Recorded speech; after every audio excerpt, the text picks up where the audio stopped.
مساء الخير عليكم. جايب لكم النهارده اعرض ثلاجه فيها عيوب كتير. عيوب كتير. ثلاجه كبيره بس عيوبها كتير. تعالوا نشوف مع بعض. العيب الاولاني ان الثلاجه دي عرضها 84 سنتي في عمق 84 في ارتفاع 186. العيب التاني ان هي الثلاجه دي انفرتر بتوفر في الكهرباء 40%. العيب التالت ان الثلاجه دي نو فروست. العيب الرابع ان الثلاجه دي فيها شاشه ديجيتال. العيب الخامس ان التلاجة دي ضمانها 25 سنة، يعني 10 سنين ضمان شامل زائد 15 سنة عمر افتراضي، يعني اجمالي 25 سنة قطع الغيار تبقى متوفرة للتلاجة دي في التوكيل في الشركة المصنعة بتاعتها. ما يقدرش يقول لك ملهاش قطع غيار بعد ال 25 سنة. تعال بقى نشوف الشاشة الديجيتال دي بتعمل ايه. الشاشة الديجيتال دي فيها اول زرار فيه مكتوب عليه فريز، والتاني مكتوب عليه سوبر، وبعد كده شيلد لوك، الناحية التانية فريدج وايكو والارم. يعني ايه الكلام ده؟ تعالوا نشوف الكلام ده ايه. هنا الناحية دي مكتوب فريز، يعني انا لو عايز اظبط الفريزر بتاع التلاجة اللي هو الجزء اللي فوق ده، الجزء ده لو انا عايز اظبطه بنيجي من بره كده وندوس على كلمة فريز هنا كده، بدوس عليها تكة طويلة بتنور لي الشاشة هنا، بتبين لي درجة الحرارة بتاعة الفريزر مظبوطة على كام. أنا لو عايز أزود درجة التبريد من 27.5 لغاية أو ماينس 27 لغاية ماينس 26 أو ماينس 21 ببتدي أظبط من هنا. الناحية التانية ناحية الفريج اللي هنا اللي هو التلاجة، زي ما انا عملت في الفريز هنا هعمل في التلاجة. بدوس برضو تكة طويلة كده هنا، بتك على الفريج دي بتظهر لي درجة التبريد بتاعة التلاجة هنا 1 2 3 4. بتكة هنا بتديني دكة 1 2 3 4 5. طب انا عايز ارجع تاني اجيب مثلا 5 4، بروح مديها تكة طويلة كده بتبتدي تنزل معايا 5 4 3 2 1. خلصت ظبطت الفريزر والتلاجة. جيت هنا مثلا انا عندي ايه السوبر ده؟ السوبر ده لو عندي حاجة وعايز اجمدها حاططها تجميد سريع، بدوس على السوبر ده علشان تشتغل تجميد سريع، وده ما ينفعش يشتغل اكتر من ساعتين. التبريد السريع ده بيبقى حمل على الموتور اقوى شوية واعلى شوية. بعد كده هنا عندي نظام الايكو. نظام الايكو ده ايه بقى؟ ده لو انا مثلا طالع مصيف وهسيب التلاجة في البيت شغالة، فبسيب الزرار ده على وضع الايكو علشان تبتدي التلاجة تفصل على فترات متباعدة وتبتدي تقلل لي في الكهرباء، ويبقى كده انا حافظت على استهلاك الكهرباء طول فترة السفر، زائد ان انا حافظت على التبريد. التلاجة شغالة تبريد سليم ما فيهوش استهلاك كهرباء عالي ولا تبريد بطيء. نيجي بعد كده للزرار التاني اللي هو بتاع الالارم. الالارم ده اللي هو بتاع الانذار ان الباب لو اتساب موارب، بيديني انذار يقول لي انك انت التلاجة مش مقفولة كويس فيا ريت تقفلها، فبتك عليه فبيقفل لي لوحة، بيقفل لي يقفل جرس الانذار. الزرار الاخير اللي هو الشيلد لوك ده بيقفل بعد ما انا ظبطت التلاجة كلها، ظبطت الشاشة كلها، بروح دايس عليه تكة طويلة بقفل كده اللوحة. انا خلاص ظبطتها وبرمجتها، ما ينفعش اي حد يجي يشتغل في التلاجة او يعمل فيها اي حاجة تانية، انا قفلتها خلاص. نكمل بقية التلاجة جوه بقى. نفتح التلاجة من جوه كده. ادي التلاجة شكلها من جوه. عندنا هنا في الباب في عندنا رفين للمعلبات فوق، وفي عندنا رف كبير موجود في الباب الفريزر اللي فوق. يبقى كده عندك 3 رفوف بالنسبة للباب بتاع الفريزر. ندخل جوه الفريزر. هنا هنلاقي فيه إضاءة ليد اسمها الترا فايلوت. الالترا فايلوت دي لمبة ليد فيها توفير الكهرباء، وفيها ما يبقاش فيه اي بكتيريا جوه التلاجة عشان خاطر الفلاتر الكربونية اللي موجودة جوه الفريزر وجوه التلاجة.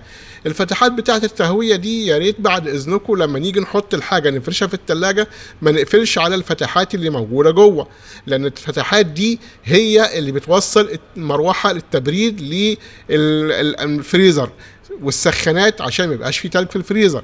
نيجي هنا عندنا بتاع الايس ميكر ده، انا بملاه ميه، كل المكعبات دي بملاها ميه تمام. وبعد كده بعد ما بملاها ميه كونت تلج، بحتاج التلج فباجي اقلبها كده، بينزل التلج في البوكس بتاع الصندوق ده، باخد التلج وافضيه في المكان اللي انا عايزه.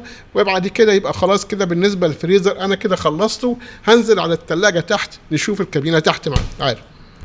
افتح بقى التلاجة كده من جوه، شوف مساحة التلاجة. المساحة بتاعتها ما شاء الله زي ما احنا قلنا في البداية، المساحة بتاعتها العرض 84 سنتي عرض في 84 سنتي عمق. السعة اللترية بتاعتها 690 لتر، يعني مساحة تلاجة ما شاء الله، يعني مساحة محترمة جدا جدا. رف ازاز حراري، رف يستحمل لغاية 50 كيلو، رفوف متساوية، ممكن اقدر المساحات دي العب فيها زي ما انا عايز ارفع اقلل زي ما انا عايز، مفيش مشكلة. هنا في فلاتر كربونية اهي، وادي برضو اضاءة ليد موجودة. ده كده بالنسبة للتلاجة. تحت في عندي هنا درجين منفصلين، ادي درج وادي درج. الدرجين دول في واحد في علامات اهو، في عجل تحتيه الدرج، هنا كل درج تحتيه عجل، شايفين العجل اهو.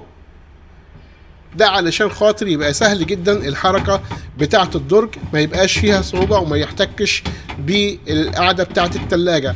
تاني حاجة ان الرف الدرج هنا فيه فتحات ان انا اقدر ازود التبريد او اقفله خالص اهو، لو انا عايز اقفل التبريد عن الدرج. تاني حاجة هنا الدرج التاني برضو نفس القصة، يبقى عندي درجين منفصلين وعندي في فتحات تهوية ليهم. والفلاتر الكربونية وقلنا ان هي فيها اضاءة ليد علشان خاطر البكتيريا. هنا في الباب بتاع التلاجة الجزء اللي تحت في عندك ادي 1 2 3 4 صغيرين، 4 ارفف صغيرين، منهم في بتاع المعلبات وفي منه بتاع البيض اهو. في عندي 2 كبار هنا بتوع الازايز، رفين كبار، يعني ثلاجة ما شاء الله، يعني سعرها مناسب جدا.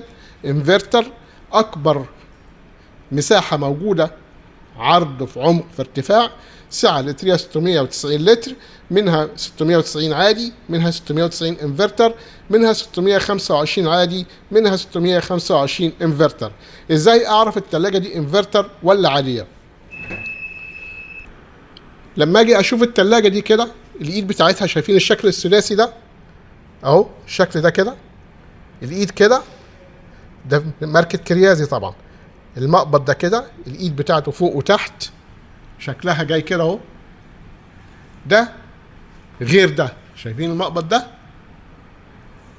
ده غير ده.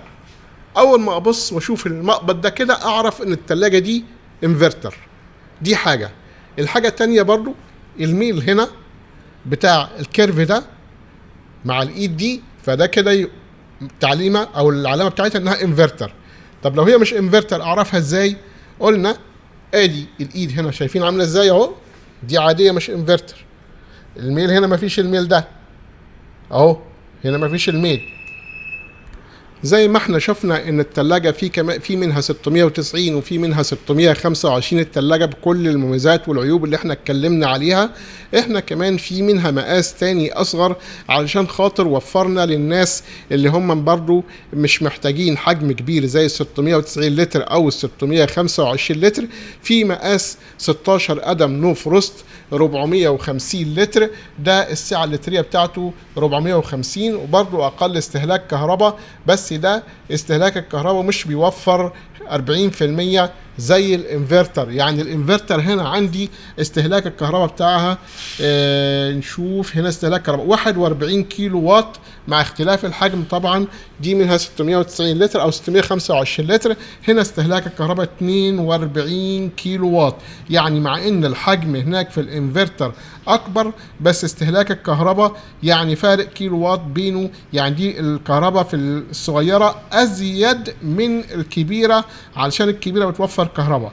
يعني دي بتستهلك 42 كيلو وات في الساعة، دي بتستهلك 41 كيلو وات في الساعة. يعني الانفرتر فعلا دي حقيقة ان هو بيوفر استهلاك كهرباء اللي هو 40% توفير في الطاقة.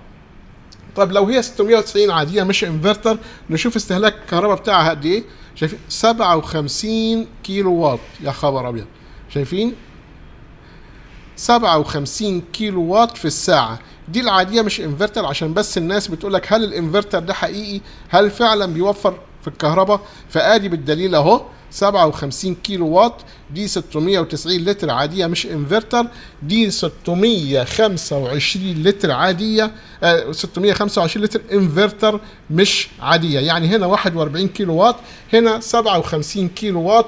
استهلاك الكبيرة اكتر من الانفرتر بحوالي 16 كيلو واط في الساعة، فطبعا فرق كبير جدا. ادي الحجم بتاع اللي هي الصغيرة اللي هي العادية، قلنا برضه الايد بتبقى كده، ونفس الشكل من جوه انفرتر الترا فايلوت. ده طبعا هنا ده الزرار بتاع اللمبات بتاعتها. طبعا انا لما بقفل الباب شايفين اهو، بدوس بالباب بيضغط هنا فبيقفل لي اللمبه دي بتاعه الفريزر، وده هنا بيطفي بتاعه تحت. ادي هنا لما بقفل كده اهو، ادي اهو شايفين، ادي قفل واحده وساب الثانيه اهي كده، قفل فوق. لما انا باجي اقفل بيدوس على الثانيه دي فبيقفل لي الزرار بتاع تحت طول ما انا فاتح. طبعا اهو شايفين اهو اهو اهو اهو كده بقفل تحت. ونفس الارفف، نفس الادراج اللي هي فيها عجل، نفس الادراج اللي فيها درجه التبريد بتاعتها ممكن اتحكم فيها زي ما انا عايز. نفس الفلتر الكربوني الالترا فايلوت، نفس الاضاءه الالترا فايلوت الليد اللي بتوفر في الكهرباء برضو.